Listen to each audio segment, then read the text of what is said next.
The Penguins will continue their homestand tonight against the Tampa Bay Lightning, and Pat and I are going to get you all set for that game right after this.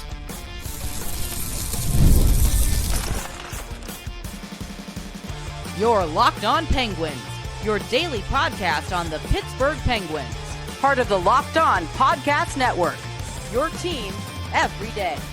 Hello and welcome back to another episode of the Locked On Penguins podcast. I am one of your hosts, Hunter Hodes. You can follow me on Twitter at Hunter Hodes, joined as always by my co-host, Patrick Damp. You can follow him on all the social media platforms at Synonym for Wed. And of course, you can follow the show's Twitter at LO_Penguins. Of course, thank you all so much for making this your first listen/watch of the day. We are free and available on all platforms. And finally, today's episode is brought to you by Indeed. Still searching for a great candidate for your company? Don't search, just match with Indeed. So Penguins Lightning, it comes your way. 7 p.m. face-off from PPG Paints Arena as the Penguins will continue their homestand after beating the San Jose Sharks in a shootout this past weekend. And this is going to be a fun game. The Lightning are still very much a playoff team. I don't see the Lightning as a top tier contender anymore, but this is still a team that I expect to make the playoffs.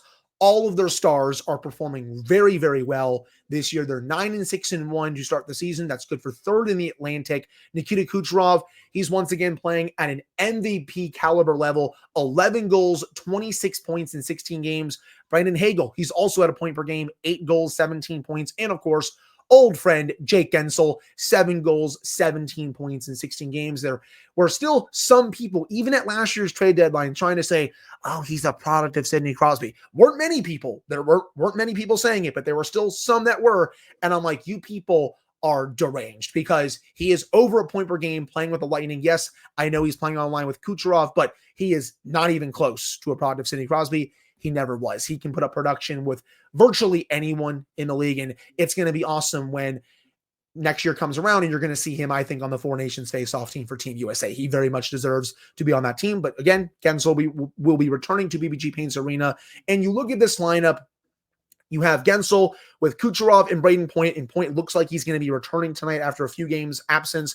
You have Cirelli on the second line with Nick Paul and Brandon Hagel. Connor Geekie with Cam Atkinson on the third line. Then you have Luke Glendening on your fourth line.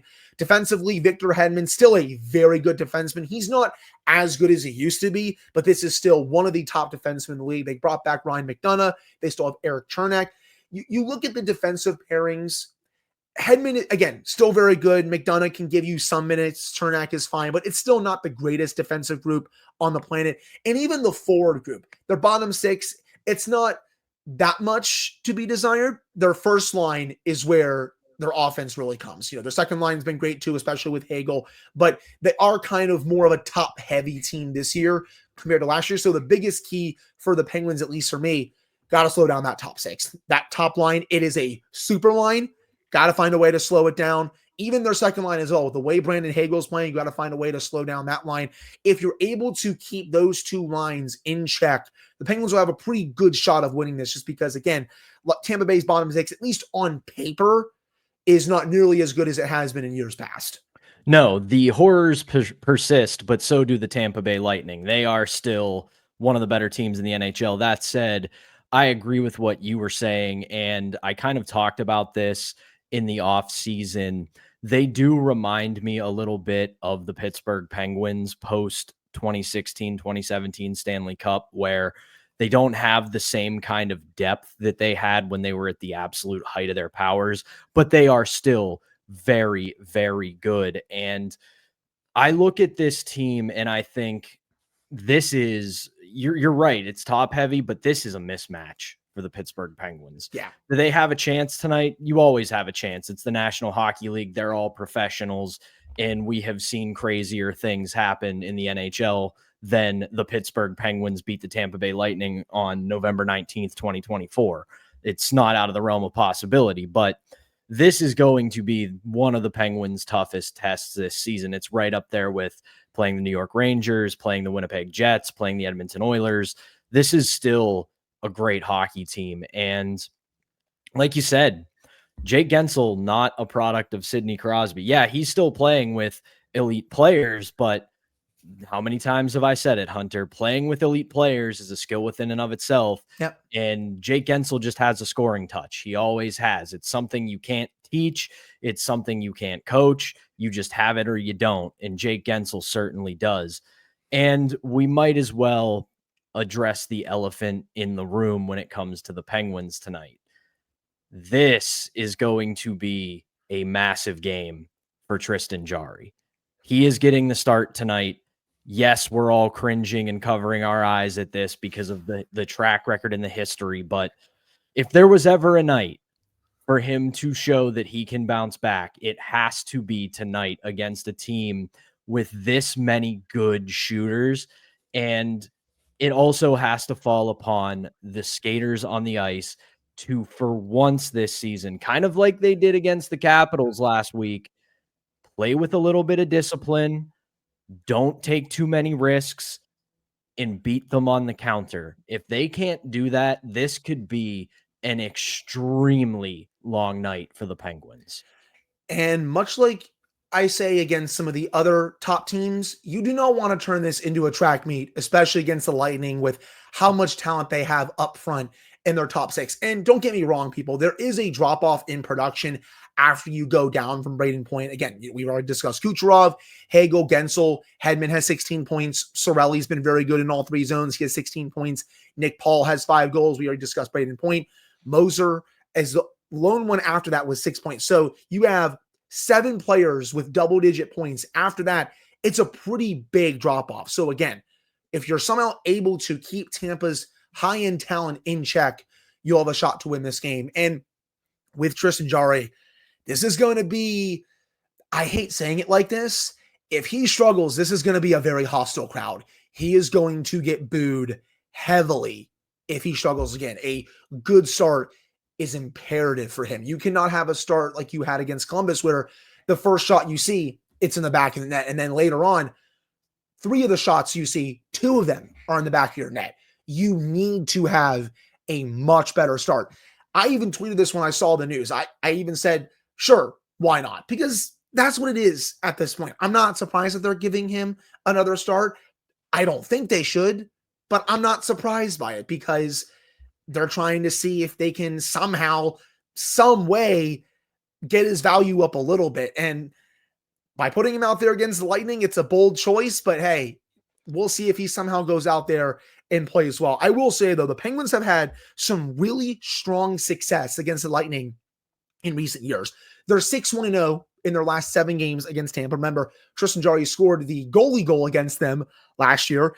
And they also have wins in 7 of their last 9 against the Lightning and points in 8 of their last 10. 7-2-1 in their last 10 against Tampa Bay. At home, the Penguins are 16-3-1 against Tampa, dating back to November of 2010. So the Penguins have played the Lightning, A, very good these last several years, and B, especially very good at home. Yeah, they seem to, I don't know if the word correctly here is match up well, because as I said, you look at these two teams on paper and this is a gigantic mismatch. But for whatever reason, and we saw it near the end of the season last year with that great game against Tampa that felt like a playoff game, they come to play when they play the Tampa Bay Lightning. They rarely ever take a night off against the Tampa Bay Lightning, and you can't against the Tampa Bay Lightning. It's just not, it's not in the cards. If you give them an opening, they won't just walk through it. They'll kick the damn door down and take over the place. They're that good of a team. And back to the Jarry point that you were bringing up, something else that needs addressed is Alex Nedeljkovic hasn't been much better. Now, a lot of this is a product of the fact that this team can't play defense. They are incapable of playing disciplined defense. They have shown us that all season long. But at the end of the day, when you have 2 goalies who have been below the line, you don't have any choice but to play them. You're not going to call up Yohe Blomqvist right now just because A, you don't want to ruin his development by putting him in front of this tire fire that is a defensive structure.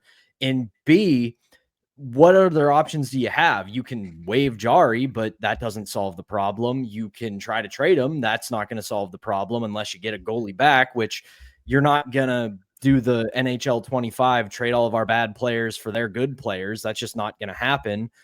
And at some point, they have to figure it out themselves. Whether it's standing on their heads against a team like Tampa or just steadying the ship when this team falls apart defensively. So you don't have to like it. I certainly don't. I wish he would figure his game out, but he's going to have to do it himself. And part of that process is putting him in the net.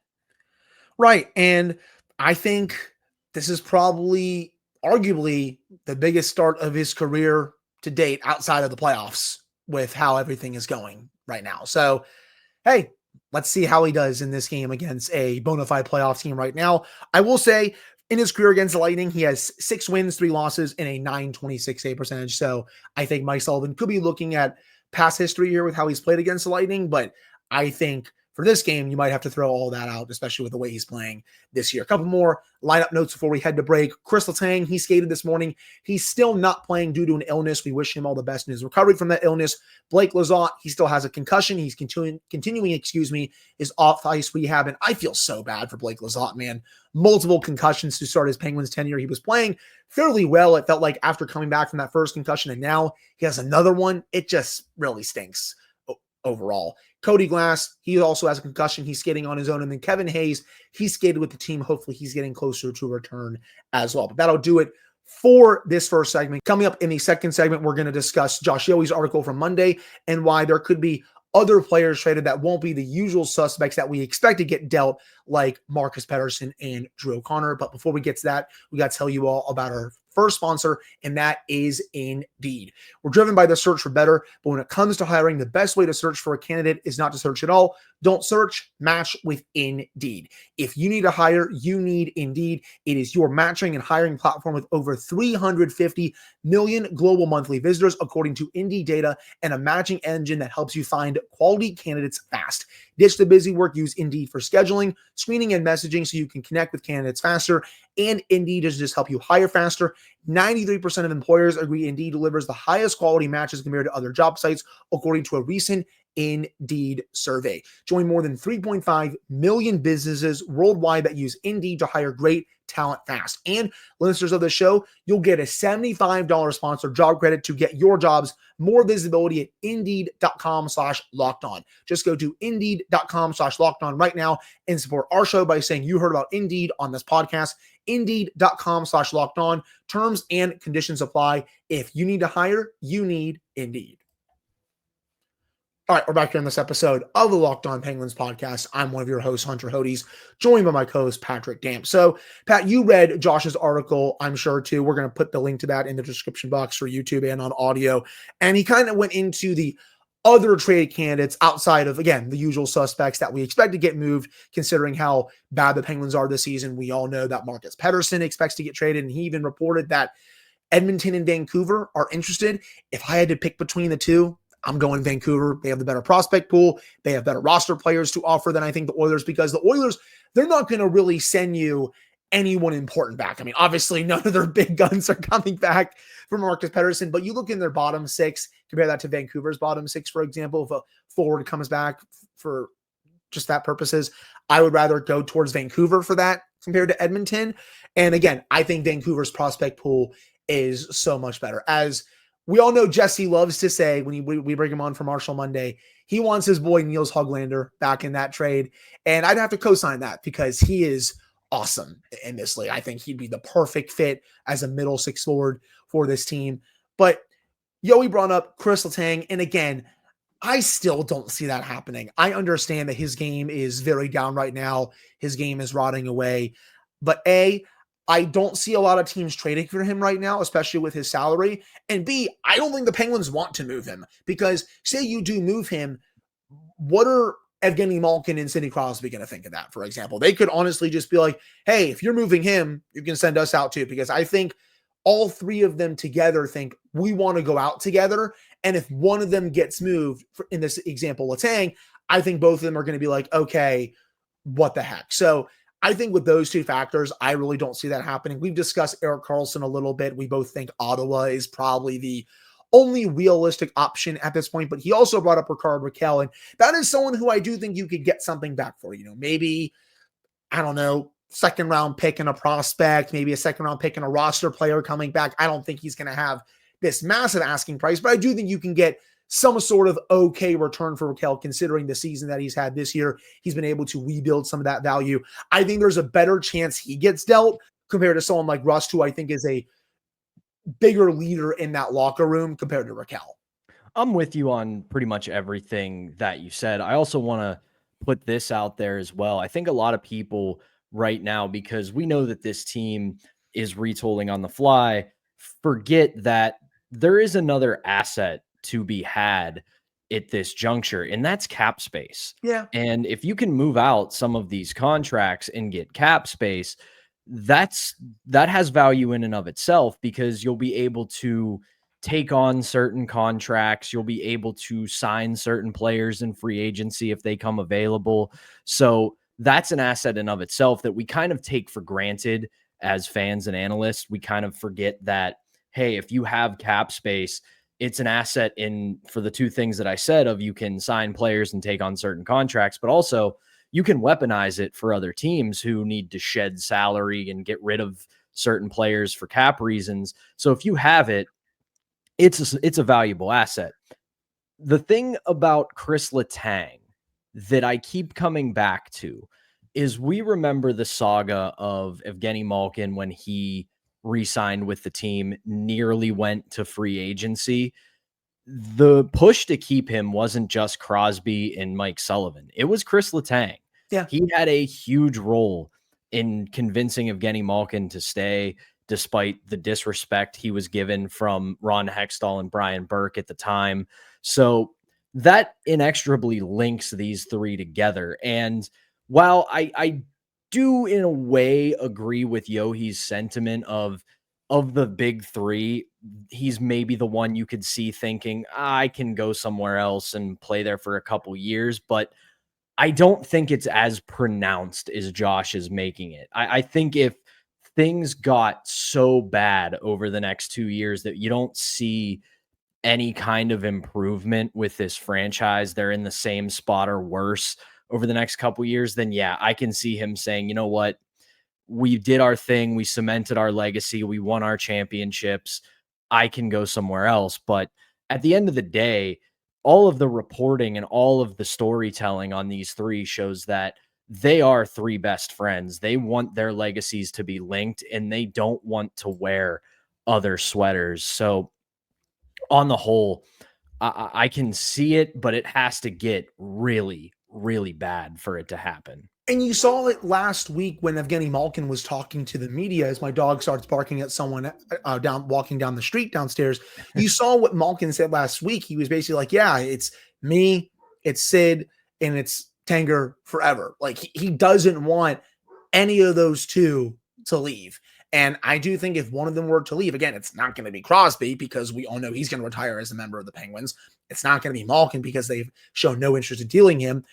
But if Letang goes, I just wonder what those two think. Like, are they going to go to ownership and be like, hey, get me out of here? Because again, they control where they go. Like they have full no move clauses in their contracts. They control where they want to play. So the only way, again, those two leave is if they go to ownership or Kyle Dubas and like, okay, you want to trade Chris Letang? Okay, you can send us out too because we don't want to be here without him, just because they all basically came up together all those years ago. So that's really the only way I see those two leaving. And again, even Letang, I feel like the only way I see him being traded is if he goes to ownership and Kyle Dubas and is like, okay, things aren't working out. I'm tired of this. Send me somewhere where maybe I have another chance of winning. But again, I don't see that happening at this juncture. Other players we've discussed a little bit on the show, Noel Acciari, can see some interest there, Michael Bunting, but I think they might keep Michael Bunting past this trade deadline a little bit. And there's one thing I did want to discuss with you to end this segment, and it is coaching related. I thought about this last night. The Boston Bruins are continuing to really struggle this year. I really wonder if we could see not a legit coaching trade, but kind of an off-the-record coaching trade with the way this is going. Because I think Jim Montgomery's days are numbered in Boston with the way the Bruins are playing. He would be very high on my list if he were to be made available and the Penguins were to move on from Mike Sullivan. I would go after Jim Montgomery very hard considering the way his teams play in their own zone. I think he's the exact type of coach the Penguins need to maybe, get this retool / rebuild on the fly going in the right direction. And I think for Sullivan, going back to Boston where he's coached before, I think that would make a lot of sense for them if the Penguins want to move on from him at some point later on this season, after this season. So want to pick your brain on that, Pat.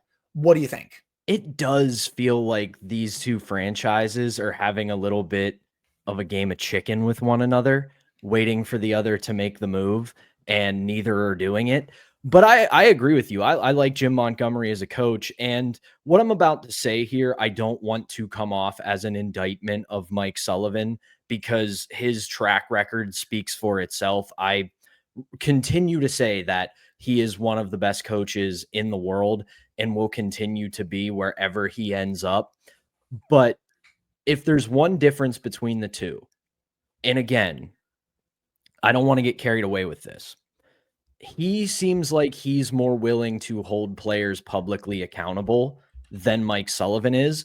But the big difference, in my estimation, is that Mike Sullivan, understandably, has become too close with this team, with these big players, because they have done everything together. They've won championships. They've underachieved. They've had heartbreak. They've had struggle. They've had success. And that's just human nature. When you spend that much time with people, you become close to them and you are less willing to criticize them or hold them accountable for certain failures. And we saw it this year with Montgomery in Boston. He has called out Marchand. He has benched Pasternak. And it has, in both instances, it has been completely deserved. It wasn't, that's the other thing I want to get at is you don't need Michael Therrien anymore. You don't need a guy who's going to come in and be an unnecessary hard ass and pick fights with players and the media and turn into some dictator behind the bench. But there's no, because if you remember the beginning of Mike Sullivan's tenure, he had no problem calling out this team when they underperformed. My favorite story with him is not long after he started, he pulled in the top power play unit to his office and said, give me a reason as to why I should keep you guys together. You're underperforming and there's no reason for me to keep you together. They said whatever they said, and Sullivan basically looked at them and went, you got 5 games. Prove to me that you belong together. And they went out and they didn't light the world on fire, but they played a lot better. And he said, all right, you have proven to me that you belong together. That's accountability. And I'm not saying that it's the Penguins country club again, where the inmates are running the asylum and he's got no control over it. But there's too much at this point familiarity. And if you can get someone like Jim Montgomery who doesn't have that familiarity and can maybe give them a little bit of a kick in the pants, it's not going to get them into Stanley Cup contender level because this roster is not built for that. But at the very least, you could turn some things around and maybe be a bit more competitive. And also, it's a new coach that can bring in some fresh new ideas and be a bit more innovative for this team and the big three right now. I totally get that there's been some reporting out there that Crosby doesn't want to play for another head coach and all that. But I think at this point, Mike Sullivan just gotten a bit too comfortable with his gig. And that's I feel probably like the best word. Yeah. There's just a little too much comfort right now. And let's also make sure that's clear that there's nothing wrong with that. They have achieved everything they should achieve. Yes. Like, have they underachieved? Of course they have, but it's the National Hockey League. 31 teams go home and one team gets to have a parade. And that happens every year. So at the end of the day, he's a fantastic coach, but it's probably just time for a different perspective. Right. New, innovative, fresh ideas, I think, are needed. And I definitely know Jim Montgomery would bring that considering the success he's had with Boston. And I know this year it's not going well. I mean, they just got blown out by the Blue Jackets at home. Bruins fans were booing them off the ice. Swayman has not been good this year, but he would definitely be very high on my list if he were to be made available and the Penguins were looking for a new head coach if they let Mike Sullivan go. But that'll do it for this second segment. Coming up to end the show, Pat and I are going to take a quick look at the week ahead and a couple of big games on the horizon for the Penguins, especially this Friday against the red-hot Winnipeg Jets. But before we get to that, we got to tell you all about our final sponsor, and that is Prize Picks. It's the best place to get real money sports action, and with over 10 million members and billions of dollars in awarded winnings, Prize Picks has made daily fantasy sports accessible to all. You just pick more or less on at least 2 players for a shot to up to 100 times your cash. Run your game all season long on Prize Picks. You can now win up to 100 times your cash on Prize Picks with as little as 4 correct picks. It's the best way to get action on sports in over 30 states, including California, Florida, Georgia, and Texas. It's the only real money daily fantasy platform with an injury insurance policy so that your lineups stay in play even if one of your players gets injured. If your player leaves in the first half and doesn't return, Prize Picks keeps your lineup alive. It's the best place to get real money sports action. Join over 10 million users and sign up today. Sign up today and get $50 instantly when you play only $5. You don't even need to win to receive the $50 bonus. It's guaranteed. They also offer weekly promotions that can lead to big payouts like Taco Tuesday each Tuesday. Prize Picks discounts select player projections up to 25% to provide even more value for your lineups. Download the app today and use code LOCKEDONNHL to get $50 instantly after you play your first $5 lineup. One more time, download the app today and use code LOCKEDONNHL to get $50 instantly after you play your first $5 lineup. That's Prize Picks. Run your game.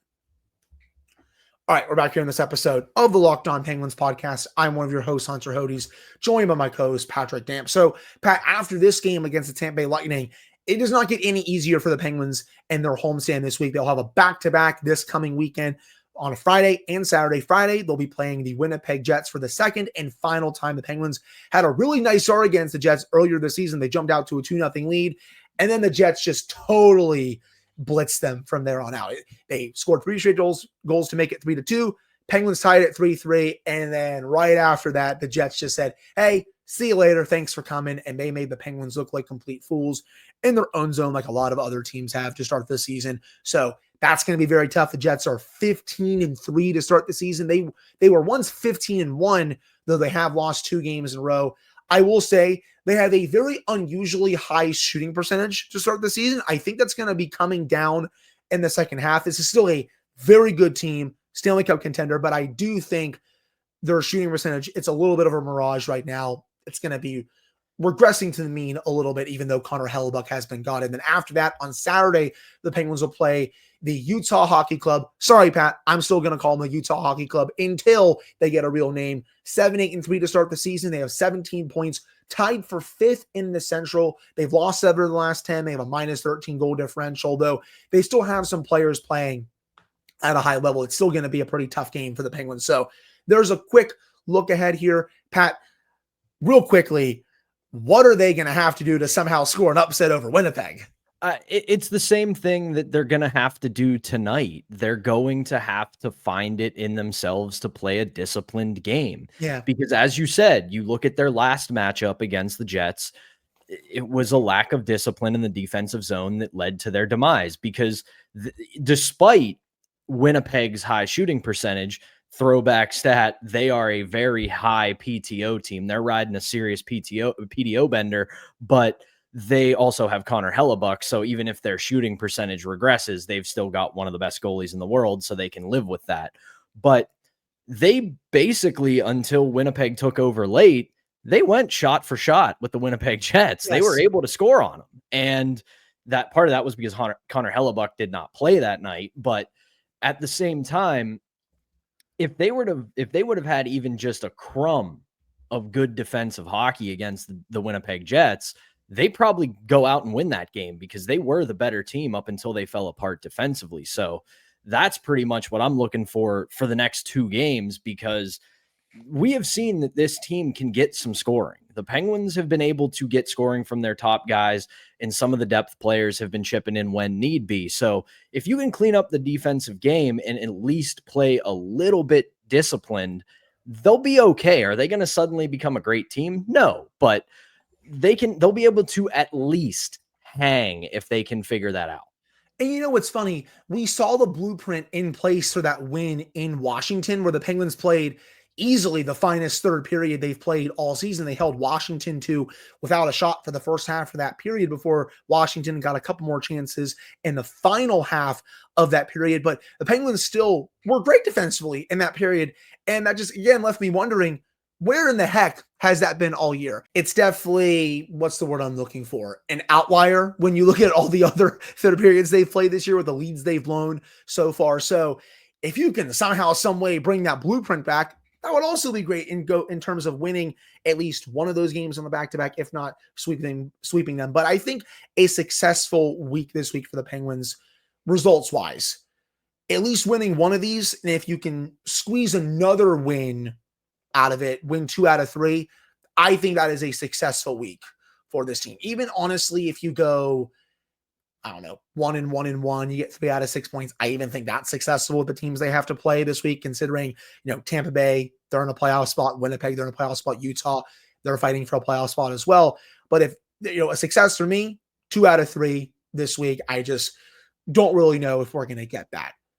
No, it's a question mark. But again, I keep bringing this up. The East is such a mess this year. Yeah. Even with the Penguins being 7-10-3, they currently still sit 2 points out of the second wild card spot. So if you can get a win or two, you are still in the mix. And I know people don't want to hear that because they're doing this retooling on the fly, but the East isn't good this year. So you get a couple points here this week and suddenly you're finding yourself a little bit more in the mix. And we have seen when this team kind of puts themselves in a position to be in the mix, they start showing up. We saw it last year. I don't know if we'll see it this year, but at the very least, they may have one foot in the grave and another on a banana peel, but they're not dead yet. It's funny because when you look at the standings right now for the playoffs, Florida, they're in it this year. They made it last year. Toronto, same thing. Tampa Bay, same thing. Boston, same thing. Washington, same thing. Carolina and the Rangers.